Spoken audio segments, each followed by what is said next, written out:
Man patinka, ką šitoje aš muzikoje randu.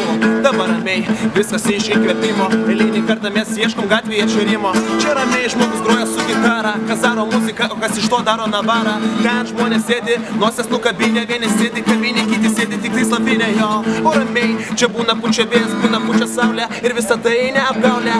O sakau, aš ne joks prometėjas, čia pučia vėjas ir čia mano pačios idėjas. Čia laisvės alėja, žmonės padėję išėję, kurie čia vaikšto niekad laimės neturėję. O mes čia paprastai, gatvėje čia neatrasti ir visą laiką išliksime tie tikri jo. Dabar ramiai, truputį pozityvo, nes tas čiuvas tipo turi įkvėpimo.